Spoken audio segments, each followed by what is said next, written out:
والسابقون السابقون، دونوں الفاظ ایک جیسے ہیں. واو ہونٹوں کی نا تمام گلائی سے ادا کرتے ہوئے سین سے ملائیں گے. یہاں الف لام نہیں پڑھا جا رہا اس لیے کہ ادغام شمسی ہو رہا ہے. سین حروف شمسی میں سے ہے اس لیے تشدید آئی ہے. سین کو 2 حرکات لمبا کرنا ہے. کھڑا زبر ہے، قائم مقام مد اصلی ہے. با کے نیچے زیرہ معروف طریقے سے جلدی ادا کریں گے. قاف پر پڑھیں گے اور یہ واو مدہ ہے. 2 حرکات لمبا کریں گے. نون کو پھر سین سے ملائیں گے. باقی قواعد اسی طرح ہیں. والسابقون السابقون.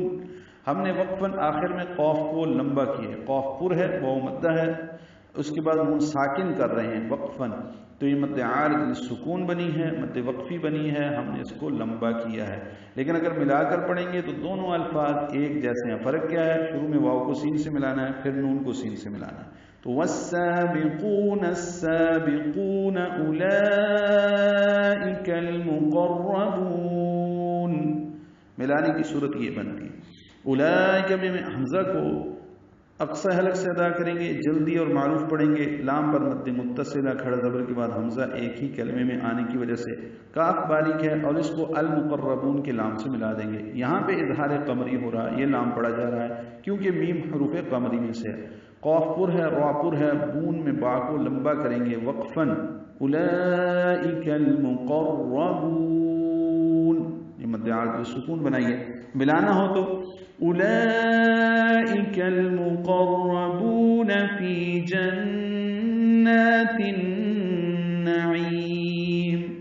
فی یا مدہ ہے، 2 حرکات لمبا کریں گے. جنات میں نون مشدد پہ غنہ ہے، 2 حرکات لمبا ہے کھڑا زبر کی وجہ سے.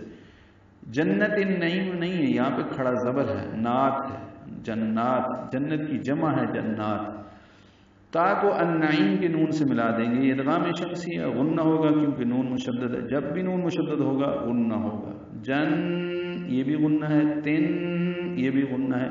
نعیم نون کے اوپر زبر ہے، جلدی پڑھیں گے. زبر کو عین وسط حلق سے ادا کریں گے. اب ہم اس کو عین کو لمبا کریں گے، میم ساکن پہ وقفاً اظہار کریں گے. مد عارض میں سکون ہے، میم پہ ہونٹ بند کر لیں گے.